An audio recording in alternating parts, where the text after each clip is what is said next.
राधे राधे दोस्तों, इस वीडियो में हम लोग देखेंगे कृष्ण काव्य की प्रमुख विशेषताएं। पॉइंट टू पॉइंट करके देखेंगे और विशेषताओं के साथ साथ हम लोग कृष्ण काव्य के उद्देश्य के बारे में बात करेंगे। तो सबसे पहले हम लोग देख लेते हैं इसकी विशेषताएं। तो पहली विशेषता है भक्ति भाव की प्रधानता। कृष्ण काव्य में भगवान श्री कृष्ण के प्रति गहन भक्ति दिखाई देती है। भक्त कवि उन्हें अपना आराध्य, प्रेमी, सखा या बालक मानकर भावप्रणयन रचनाएं करते थे। यानी जो कृष्ण काव्य के प्रमुख कवि थे या जो भी कवि थे वो क्या करते, कृष्ण को अपना या आराध्य, पति, प्रेमी, सखा, बालक या जो भी उनको अच्छा लगता था उनके रूप में वो रचनाएं करते थे। सबसे प्रमुख विशेषता यही रही है कृष्ण काव्य। दूसरी विशेषता है लीलाओं का वर्णन। क्या है लीलाओं का वर्णन? कृष्ण की बाल लीलाओं जैसे माखन चोरी, गोपियों संकीर्णा, कालिया नाग, मृदन आदि रासलीला और वृंदावन की लीलाओं का सुंदर और रसपूर्ण चित्रण भगवद गीता और महाभारत के संदर्भ में कृष्ण के विराट स्वरूपों का वर्णन इसमें देखने को मिलता है। यानी दूसरी विशेषता है इसमें जितनी भी कृष्ण की जो भी लीलाएं हैं उनको लेकर रचनाएं रची जाती थी। तीसरा पॉइंट है श्रृंगार रस की प्रधानता। रासलीला राधा कृष्ण प्रेम प्रसंग में श्रृंगार रस की अभिव्यक्ति प्रमुख है। मधुर भक्ति के रूप में राम राधा कृष्ण के दिव्य प्रेम को दर्शाया जाता है। यानी इसमें क्या होता है, कृष्ण और राधा के प्रेम पूर्वक व्यवहारों को दर्शाया जाता है। अगला पॉइंट है सांकेतिक और रूपात्मक भाषा। प्रतीकात्मक और रूपकों का सुंदर प्रयोग, जैसे राधा आत्मा का प्रतीक है और कृष्ण परमात्मा के प्राकृतिक दृश्यों, रीतियों और रंगों का सौंदर्यपूर्ण चित्रण देखने को मिलता है भक्त कृष्ण काव्य के रचनाओं में। अगला पॉइंट है सांप्रदायिक प्रभाव। विभिन्न भक्ति कालीन संप्रदायों ने कृष्ण को केंद्र में रखकर काव्य रचनाएं की हैं।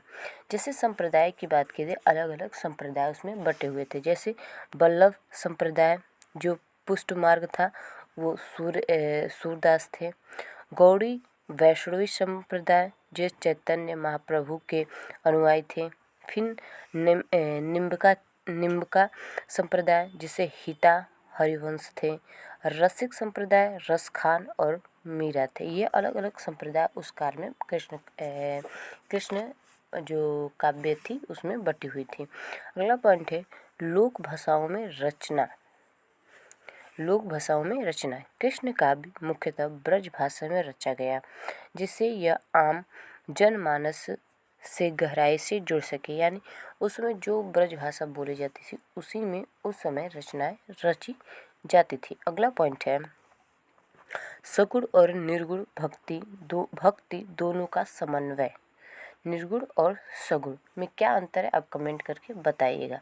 अगर आपको पता हो तो, नहीं भी पता हो तो आप कमेंट कर सकते हैं। अधिकांश कृष्ण काव्य सगुण भक्ति पर आधारित है, जहाँ कृष्ण को साकार देवता के रूप में पूजा गया है, किंतु कुछ कवियों ने निर्गुण दृष्टिकोण से भी कृष्ण को निराकार ईश्वर के रूप में देखा है। अगला पॉइंट है मानव संबंधों की गहराई।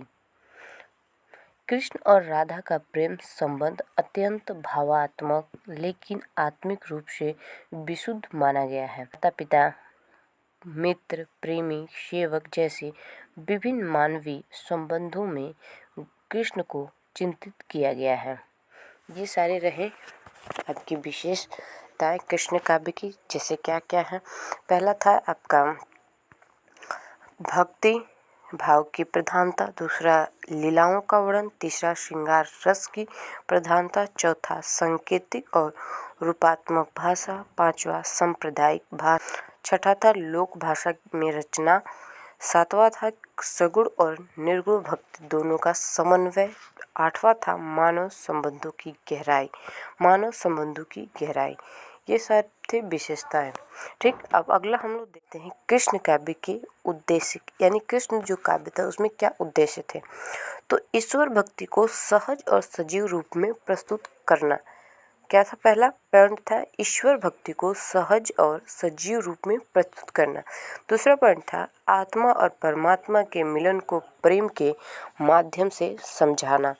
चौथा पॉइंट था सामाजिक एकता और रसमता का संदेश देना। नेक्स्ट था मुक्ति के मार्ग को ज्ञान या कर्म नहीं बल्कि भक्ति द्वारा प्रदान करना। ये रहा उद्देश्य।